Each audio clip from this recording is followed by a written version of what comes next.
ओम नमो भगवते वासुदेवाय नमः। माताएं एवं बहनों, दोस्तों और साथियों, आपको भक्ति गाथा 1.7 में हार्दिक स्वागत है। तो दोस्तों, आज हम सुनेंगे पौष माह में पड़ने वाली मासिक शिवरात्रि की पौराणिक कथा। धार्मिक पौराणिक कथा के अनुसार चित्रभानु नामक एक शिकारी था। जानवरों की हत्या करके वह अपने परिवार को पालता था। वह एक साहूकार का कर्जदार था, लेकिन उसका ऋण समय पर न चुका सका। क्रोधित साहूकार ने शिकारी को शिव मठ में बंदी बना लिया। संयोग से उस दिन शिवरात्रि थी। शिकारी ध्यान मग्न होकर शिव संबंधी धार्मिक बातें सुनता रहा। चतुर्दशी को उसने शिवरात्रि व्रत की कथा भी सुनी। शाम होते ही साहूकार ने उसे अपने पास बुलाया और ऋण चुकाने के विषय में बात की। शिकारी अगले दिन सारा ऋण लौटा देने का वचन देकर बंधन से छूट गया। अपनी दिनचर्या की भांति वह जंगल में शिकार के लिए निकला, लेकिन दिन भर बंदी गृह में रहने के कारण भूख प्यास से व्याकुल था। शिकार खोजता हुआ वह बहुत दूर निकल गया। जब अंधकार हो गया तो उसने विचार किया कि रात जंगल में ही बितानी पड़ेगी। वह एक तालाब के किनारे एक बेल के पेड़ पर चढ़कर रात बिताने का इंतजार करने लगा। बिल वृक्ष के नीचे शिवलिंग था, जो बिलपत्रों से ढका हुआ था। शिकारी को उसका पता न चला। पड़ाव बनाते समय उसने जो टहनियाँ तोड़ी, वे संयोग से शिवलिंग पर गिरती चली गई। इस प्रकार दिन भर भूखे प्यासे शिकारी का व्रत भी हो गया। वह शिवलिंग पर बिलपत्र भी चढ़ा गया। एक पहर रात्रि बीत जाने पर एक ग्रामीणी हिरनी तालाब पर पानी पीने को पहुंची। शिकारी ने धनुष पर तीर चढ़ाकर ज्यों ही प्रत्यंचा खींची, हिरनी बोली, मैं ग्रामीणी हूँ, शीघ्र ही प्रसव करूँगी। तुम एक साथ 2 जीवों की हत्या कैसे करोगे, जो ठीक नहीं है। मैं बच्चे को जन्म देकर शीघ्र ही तुम्हारे समक्ष प्रस्तुत हो जाऊंगी, तब मार लेना। शिकारी ने प्रत्यंचा ढीली कर दी और हिरनी जंगली झाड़ियों में लुप्त हो गई। प्रत्यंचा चढ़ाने तथा ढीली करने के वक्त कुछ बिलपत्र अनायास ही टूटकर शिवलिंग पर गिर गए। इस प्रकार उसने अनजाने में ही प्रथम पहर का पूजन भी संपन्न कर लिया। कुछ ही देर बाद एक और हिरनी उधर से निकली। शिकारी की प्रसन्नता का ठिकाना न रहा। समीप आने पर उसने धनुष पर बाण चढ़ाया।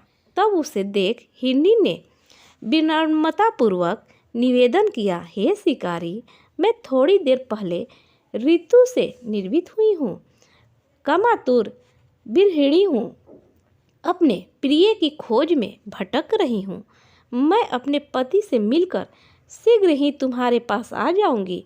शिकारी ने उसे भी जाने दिया। 2 बार शिकारी को खोकर उसका माथा ठनका। वह चिंता में पड़ गया।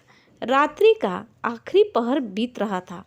इस बार भी धनुष से लगकर कुछ बेलपत्र शिवलिंग पर जा गिरे तथा दूसरे पहर की पूजन भी संपन्न हो गई।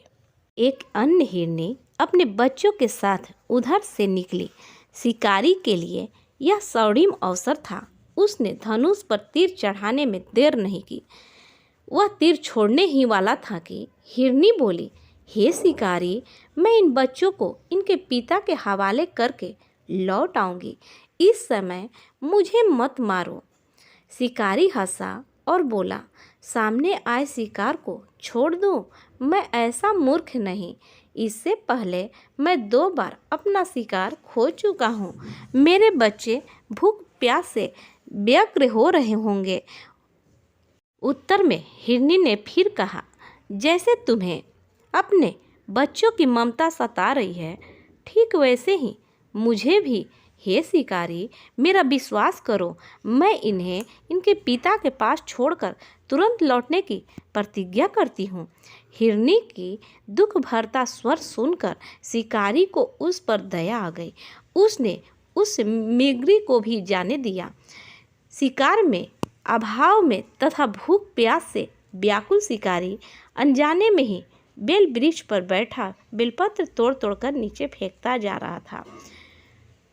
पौ फटने को हुई तो एक हष्ट पुष्ट मृग उसी रास्ते पर आया। शिकारी ने सोच लिया कि इसका शिकार अवश्य करेगा।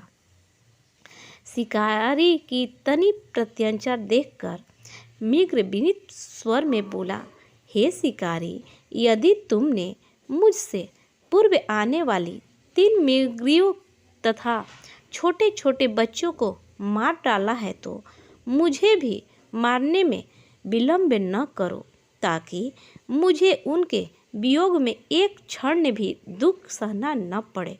मैं उन हिरनियों का पति हूँ। यदि तुमने उन्हें जीवन दान दिया है तो मुझे भी कुछ क्षण का जीवन देने की कृपा करो। मैं उनसे मिलकर तुम्हारे समक्ष उपस्थित हो जाऊंगा। मृग की बात सुनते ही शिकारी के सामने पूरी रात की घटना चक्र घूम गया। उसने सारी कथा मृग को सुना दी। तब मृग ने कहा, मेरी तीनों पत्नियों जिस प्रकार प्रतिज्ञाबद्ध होकर गई है, मेरी मृत्यु से अपने धर्म का पालन नहीं कर पाएंगे। जैसे तुमने उन्हें विश्वास पात्र मानकर छोड़ा है, वैसे ही मुझे भी जाने दो। मैं उन सब के साथ तुम्हारे सामने शीघ्र ही उपस्थित होता हूँ। शिकारी ने उसे भी जाने दिया। इस प्रकार प्रातः हो गई। उपवास, रात्रि जागरण तथा शिवलिंग पर बिलपत्र चढ़ने से अनजाने में ही शिवलिंग पर पूजा पूर्ण हो गई। पर अनजाने में की गई हुई पूजन का परिणाम उससे तत्काल मिला। शिकारी का हिंसक हृदय निर्मल हो गया। उसमें भगवत शक्ति का वास हो गया। थोड़ी ही देर बाद वह मृग सब परिवार शिकारी के समक्ष उपस्थित हो गया ताकि वह उनका शिकार कर सके। किंतु जंगली पशुओं की ऐसी सत्यता सद्विकता देखकर एवं सामूहिक के प्रेम भावना देखकर शिकारी को बड़ी गलानी हुई। उसने मृग परिवार को जीवन दान दे दिया। अनजाने में शिवरात्रि के व्रत का पालन करने पर शिकारी को मोक्ष और शिवलोक की प्राप्ति हुई। दोस्तों, अगर आपको हमारी वीडियो अच्छी लगी होगी तो लाइक, शेयर, कमेंट एवं सब्सक्राइब जरूर करें। प्रेम से बोलिए ओम नमः शिवाय।